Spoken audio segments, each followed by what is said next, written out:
Hi friends, is sorry cinema bus அப்டேட்டில் ஒரு மாசான ஒரு அப்டேட்டோடு வந்திருக்குங்க. பொதுவாகவே நம்ம இண்டஸ்ட்ரியில் ஒரு விஷயம் நடக்கும். அதாவது வெவ்வேறு ஸ்டேட்டில் ஒரு படம் ரிலீஸ் ஆகும்போது அங்கே இருக்கக்கூடிய முக்கியமான விஐபிஸ், அங்கே இருக்கக்கூடிய டிஸ்ட்ரிபியூட்டர்ஸ், சில முக்கியமான நபர்கள்லாம் கூட்டு அந்த படத்தோடைய ஒரு சில காட்சிகளை வந்து பார்த்தீங்கன்னா போட்டு காட்டுவாங்க. அதில் இம்ப்ரெஸ் ஆனவங்க அதை வச்சு அவங்க அந்த பிஸ்னஸ் பேசுவாங்க. அந்த படத்தோட டீல் முடியும். அதை வச்சு அந்த படத்தோடைய ஸ்க்ரீன் கவுண்ட்ஸ்லாம் அங்கே என்னன்றதை முடிவு பண்ணி படத்தை ரிலீஸ் பண்ணுவாங்க. இது வந்து பொதுவாக இருக்கக்கூடிய ஒரு விஷயம். ஆனால் ரஜினி சாருக்கு அப்படி கிடையாது. ரஜினி சாரை பொறுத்த வரைக்கும் சவுத் இந்தியா ஃபுல்லாக அவருக்கு வந்து ரொம்பவே பிரபலமானவர். எந்த ஸ்டேட்லையுமே அவருக்கு வந்து நம்ம தனியாக போய்ட்டு எது ப்ரொமோஷனோ தனியாக வந்து எதுவுமே நம்ம பண்ண தேவையில்ல. ஆட்டோமேட்டிக்காக அங்கே வந்து ஸ்க்ரீன் கவுண்ட்ஸாக அவருக்கு வந்து கிடைச்சிடும். கேரளா, ஆந்திரா, கர்நாடகான்னு சொல்லிட்டு.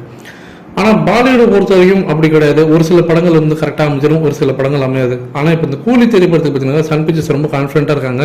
படத்தை வந்து பாலிவுட்டில் பெரிய லெவலில் ரிலீஸ் பண்ணணும். அதனால தான் அவங்க ஓடிடி கூட பார்த்தீங்கன்னா இந்த வாட்டி காம்ப்ரமைஸ் பண்ணி அதுக்கேற்றப்பெல்லாம் அவங்க வந்து ரிலீஸ் பண்ண போகிறாங்க.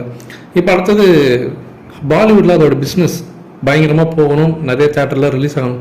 இதற்காக பார்த்தீங்கன்னா இப்போ சமீபத்தில் பாலிவுட்டில் இருக்கக்கூடிய முக்கியமான சில விஐபிஸ், அதாவது அதில் இருக்கக்கூடிய சில முக்கியமான எக்ஸிபிட்டர்ஸ், டிஸ்ட்ரிபியூட்டர்ஸ், தேட்டர் உரிமையாளர்கள், சில செலிப்ரிட்டிஸ்லாம் கூப்பிட்டு இந்த கூலி படத்தோடைய ஒரு 15 நிமிஷ காட்சிகள், ரஃப்லி நான் சொல்கிறது ஒரு 15 நிமிஷ காட்சிகள் எடுத்து காட்டியிருக்காங்க. அதில் அவங்க ரொம்பவே இம்ப்ரெஸ் ஆகி மிரண்டு போயிருக்காங்களாம். ஸோ வேறு லெவலில் இருக்கு அவுட்புட்டு அப்படின்ற மாதிரி சொல்லியிருக்காங்க. அவங்க யூஸ் பண்ண அந்த வார்த்தையை பார்த்தினாக்கா கமர்ஷியல் மாஸ் மசாலாவாக இருக்குது இந்த படம் அப்படின்ற மாதிரி அவங்க சொல்லியிருக்காங்க. இதன் மூலியமாக பாலிவுட்டில் பார்த்தீங்கன்னாக்கா இந்த படத்துக்கு வந்து பயங்கரமாக வந்து ஒரு அங்கே இருக்கக்கூடிய அந்த டிஸ்ட்ரிபியூட்டர்ஸ், அங்கே அந்த படத்தை வாங்குறதுக்கு பார்த்தீங்கன்னாக்கா ஒரு பெரிய போட்டி நிலவின்னு இருக்குது.